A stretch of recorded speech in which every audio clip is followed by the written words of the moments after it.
Hello and welcome to Bonita Springs, Florida.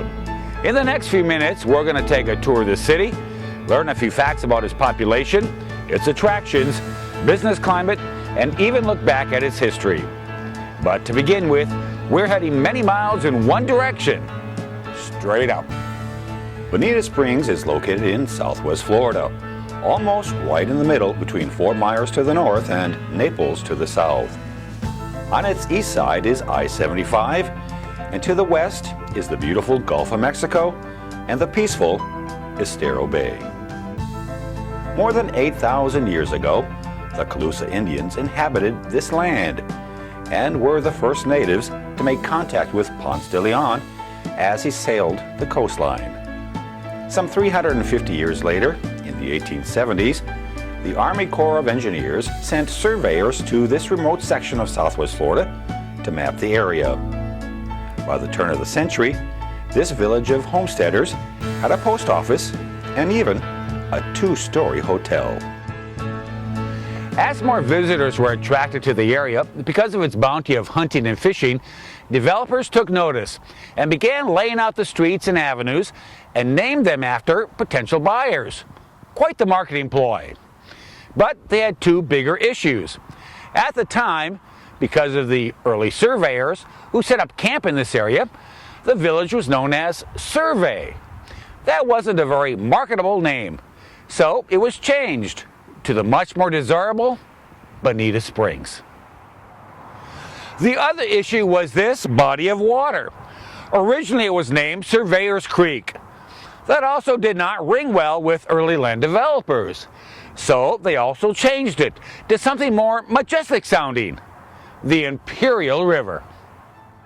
The river was the main mode of transportation until 1928, when a passable road from Fort Myers to Bonita Springs was finally finished, the Tamiami Trail.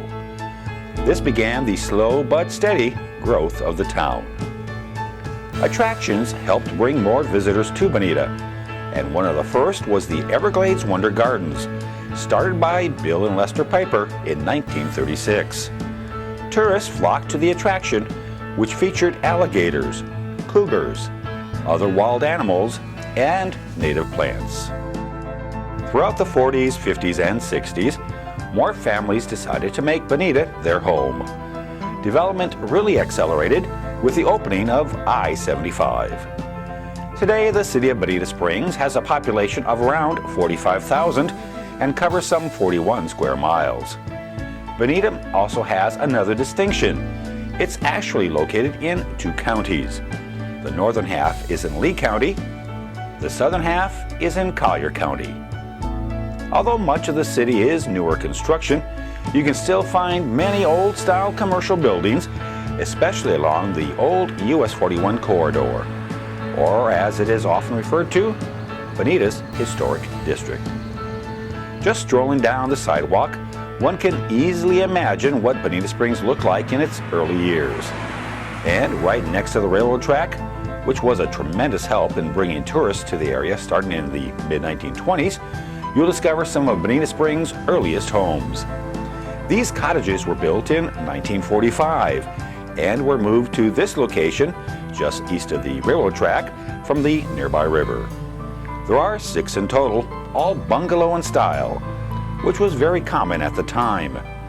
These historic Imperial River cottages appeared in the Sean Connery movie Just Cause, which was released in 1995. Also along this historic stretch is the Lyle's Hotel, which is still one of the oldest buildings in Bonita since it was built around 1926. The Lyle's Hotel, which now consists of historic displays, is the cornerstone of Bonita's historic district. Outside, it is surrounded by additional attractions, including a large fountain located right in front of the hotel, a sculpture depicting children happily playing outside, and a scenic boardwalk framed by ancient trees that overlooks the Imperial River. And speaking of water, in the southwest corner near the Lyle's Hotel is an old water tank. Just another reminder on how the early families in Bonita lived. The newest attraction to this location is actually a memorial. It's a piece of granite that was recovered from the World Trade Center site following 9/11. Within blocks of the historic district, many older homes with a lot of charm can be found on nearly every block. Newer homes are also dotting the landscape and the shoreline. But it takes more than homes to make a community. It takes parks and recreational facilities, and Bonita has plenty of both. The first park we'll visit is the Bonita Springs River Park. It's 18 acres in size and has picnic shelters and plenty of parking. The highlight of the park is the Boardwalk, which leads visitors through a mangrove estuary. At one location, the Boardwalk branches off to provide a serene vista of Florida as it used to be. However, if you continue on the main boardwalk, you reach the Imperial River. What a great place to relax and watch the boats gently motoring by. Just a few miles down Bonita Beach Road, you'll find Barefoot Beach Preserve Park. This 342 acres of natural land, one of the last undeveloped barrier islands on Florida's southwest coast, attracts both tourists and local residents alike. The Gulf of Mexico seems to gently kiss the shoreline along the 8,200 feet of beach, while just yards away, sand dunes support the growth of sea oats, which provide nesting sites for sea turtles during the summer months. However, just a short distance north of Barefoot Beach Preserve, you'll find what is easily considered Bonita Springs' most cherished treasure. Welcome to Bonita Beach Park. The word Bonita means beautiful, which seems more than appropriate when you spend hours relaxing on this Gulfront beach. It's 2.5 acres of pure enjoyment. It also has shelters with tables and grills, a playground, and a sand volleyball court. For those a little more adventurous, other water activities also await, including jet skiing and paddle surfing.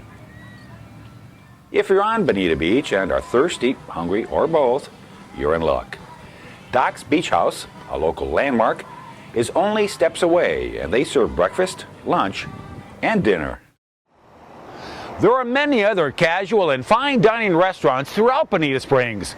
Some offer the old Florida-style atmosphere, like here at the Fish House, located on Bonita Beach Road. It offers a canal and bay view. Others are more modern in style. One such restaurant is Rhodes Fresh and Fancy, also located on Bonita Beach Road. Known for its fresh seafood, Rhodes has a very comfortable dining room, which includes both booths and tables, and walls decorated with nostalgic memorabilia, including artifacts from the Everglades Wonder Gardens, one of Bonita's original attractions. It also has a full-service bar at one end of the building. On the other end is Rhodes Fresh Seafood and Produce Market, highlighted by a display case filled with seafood favorites. Bonita also has its share of bars, including Murphy's Tavern and Sports Bar, located on Bonita Beach Road, about 1 mile east of the Gulf Beaches. This tavern is a popular hangout for many of the longtime locals who want to unwind during the day and after work. Many visitors also find Murphy's very friendly and a pleasant escape from the much more formal watering holes in the area. There are other attractions as well. On Fridays, Saturdays, and Sundays, you'll find crowds at the Flamingo Island Flea Market, located on Bonita Beach Road, just east of I-75. With some 600 businesses at one location, you can shop to your heart's content. Afterwards, just outside the main entrance, you'll find Bahama Mama's Tiki Bar. Saturdays are especially fun since they have karaoke beginning in the early afternoon. If you really want to know where you can find me, I'll be unwinding down in the islands, down in the islands. Throughout the course of the year, Bonita Springs holds a number of festivals and special events. The majority of those are held right here in Riverside Park, located just a short walk from those historic cottages we visited earlier. Riverside Park is easy to find on Old US 41. Just look for the newly renovated band shell. Many top acts have stood on the stage and wowed the crowd. The park is also home to holiday celebrations, art shows, and the Celebrate Bonita Festival, which attracts thousands. In one corner of this park, you'll find many visitors taking time to reflect and thank our military for their sacrifice and service. In another corner, others pause to appreciate a sculpture, a man balancing on a narrow circle, perhaps a reflection of our times. And speaking of attracting thousands, don't forget about the Naples-Fort Myers dog track. It's been entertaining locals and tourists since 1959. Bonita Springs is often referred to as the gateway to the Gulf, and for good reason. Sure, it has a main Gulf beach, but along Hickory Boulevard, there are 10 additional public access points for those who prefer some me time. Just park your car and walk a short distance to the sandy shoreline.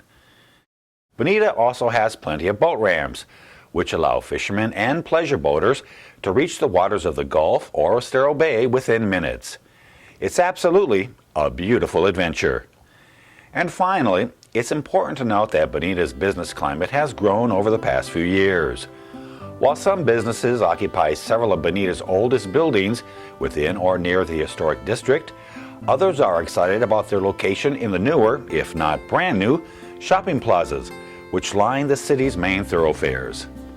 Bonita Springs is a thriving community. It combines a touch of the past with a strong and towering hold on the future.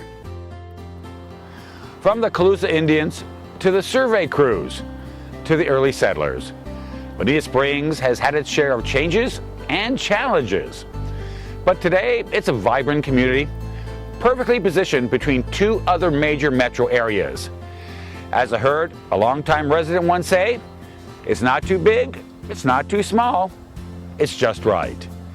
And you couldn't ask for easier access to the waters of the Gulf of Mexico and Estero Bay. Thanks for watching, and we hope to see you in Bonita Springs in the near future. Take care.